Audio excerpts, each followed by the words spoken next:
पहले हम झांसी का रुक करना चाहेंगे। एसएस झा हमारे साथ जुड़ चुके झांसी से। एसएस झा, झांसी के आंकड़े अगर हम आज के देखें तो वहां पर कैसे सामने आए हैं, और जो स्वास्थ्य विभाग है वो भी कैसे आपको मुस्तैद और अलर्ट नजर आ रहा है आंकड़ों को देखते हुए? देखिए, झांसी जिले की बात करें तो झांसी जिले में सबसे बड़ा आंकड़ा है 127 जो मरीज निकले हैं। टोटल संख्या 730 हो गई है, जबकि एक्टिव केसों की बात करें तो आपकी 464 बने हुए हैं, जबकि 40 लोगों की अभी तक मौत हो गई है। लेकिन अब इसमें जिस तरीके के शहर कोतवाली थाना क्षेत्र में सबसे अधिक कोरोना के मरीज पाए गए हैं, और जिसमें डॉक्टर भी 1 दर्जन से अधिक डॉक्टर भी इसमें संक्रमित हैं। लेकिन जिस तरीके से कोरोना की जो बढ़ रहे हैं, और कहीं ना कहीं लोग हैं जो बाहरी लोग जो बाहर से आए हैं, वो भी लग रहा है, लोगों का कहना है। लेकिन तमाम लोग ऐसे भी हैं जो बेवजह घर से निकलते हैं, सोशल डिस्टेंस का पालन नहीं करते हैं। तमाम प्रयास किए जा रहे हैं प्रशासन के, लेकिन लोग मानते भी नहीं है। लेकिन जिस तरीके के 127 जो कोरोना के मरीज जो आए हैं, उससे झांसी में बम सा फूट गया है, लोगों में हड़कंप मचा हुआ है। लेकिन इसके बावजूद भी लोग मानने को तैयार नहीं है। बिना मास्क के लोग निकलते हैं घर से, बिना सोशल डिस्टेंस के भी पालन नहीं कर रहे हैं। एसएस झा, लापरवाही अभी भी लोगों के अंदर है। बरेली का सीधे रुख करेंगे, वहां से हमारे संवाददाता अजय जुड़ चुके ज्यादा जानकारी के साथ।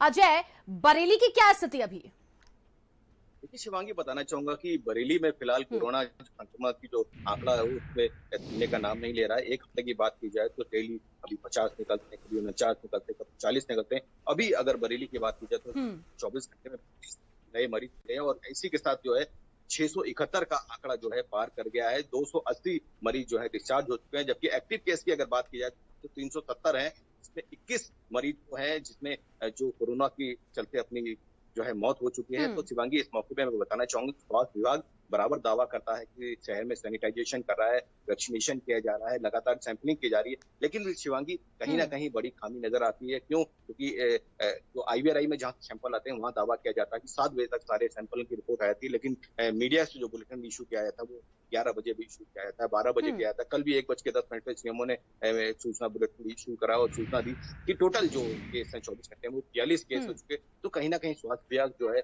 जो केस के बढ़ने में नाकाम साबित हो रहा है, और साथ ही जो उनकी सूचना है मीडिया को प्रॉपर नहीं दे रहा। शिवांगी, मेरठ का रुख करेंगे अब। नरेंद्र वहां से हमारे साथ जुड़े हुए। नरेंद्र, रिपोर्ट तो वहां पर लेट आती है, लेकिन इस वक्त जो आंकड़े वो रिपोर्ट से जल्दी आ रहे हैं, यानी कि 46 आंकड़े 24 घंटे में, वहां पर क्या जानकारी इसको लेकर?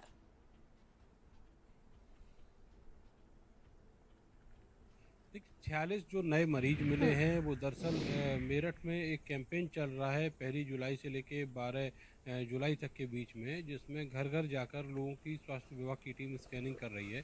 उसी दौरान ये जो सैंपल्स हैं वो बड़ी तादाद में लिए गए हैं, हज़ारों की तादाद में रोज सैंपल लिए जा रहे हैं, जिसके तहत कल करीब 46 जो मरीज हैं वो आए हैं। और इतने ज़्यादा मरीज मिलने का कारण बस यही है कि जो बाजार खुले हैं उससे सोशल डिस्टेंसिंग की धज्जियां उड़ी हैं, लोग मास्क का इस्तेमाल नहीं कर रहे हैं। हालांकि जो वीकेंड पर कर्फ्यू लागू हुआ है उसमें कोशिश की गई है कि लोग बाजारों में ना निकलें, कहीं और ना जाएं और अपने घर पर ही रहें। लेकिन हकीकत यह है कि जो शुरुआत के 5 दिन हैं इस कर्फ्यू के अतिरिक्त, वो इतने ज़्यादा खतरनाक हैं, बाज़ारों में जाना इतना ज़्यादा खतरनाक है उन लोगों के लिए कि जो संक्रमण का दायरा है वो बहुत तेज़ी से फैल रहा है। लगातार मौतें भी हो रही हैं, 86 मौतें माफ़ कीजिएगा अभी तक मेरठ में हो चुकी हैं।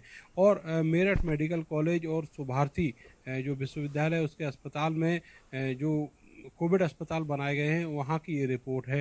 तो हालात जो हैं वो बेहद नाजुक हैं, लोगों को समझना होगा, जागरूक होना होगा, और मास्क का इस्तेमाल 100% करना होगा, सोशल डिस्टेंसिंग बना के रखनी होगी, तब जाकर कहीं इससे बचा जा सकता है। लेकिन ये जो विडंबना है वो ये है कि अभी तक लोग इस चीज़ को समझने के लिए तैयार नहीं है। शिवांगी जी, नरेंद्र यानी देखिए लोगों के अंदर समझदारी इस वक्त अभी तक तो नजर नहीं आई। अभिषेक का रुख करेंगे, लखनऊ से हमारे साथ जुड़े हुए। अभिषेक, स्वास्थ्य मंत्रालय की वो रिपोर्ट जिसमें कहा गया कि 60 के ऊपर यानी कि 65% के आसपास रिकवरी रेट पहुंच चुका है, लेकिन लखनऊ की जो स्थिति है वो वैसी की वैसी है।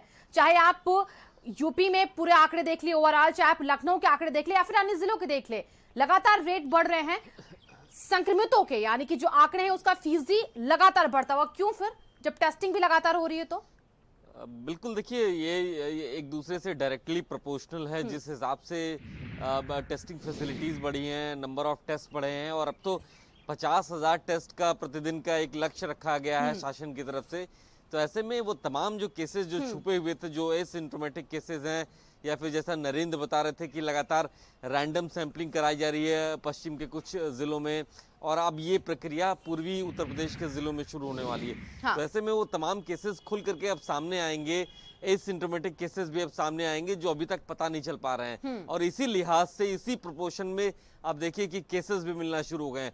लखनऊ जो अब तक शांत चल रहा था, पिछले एक हफ्ते से लगातार यहाँ पर मैक्सिमम नंबर ऑफ केसेस मिलना शुरू हो गए हैं, दिखाई देना शुरू हो गए हैं, और अब तो तकरीबन 1000 मौतों का आंकड़ा पहुंचने वाला है।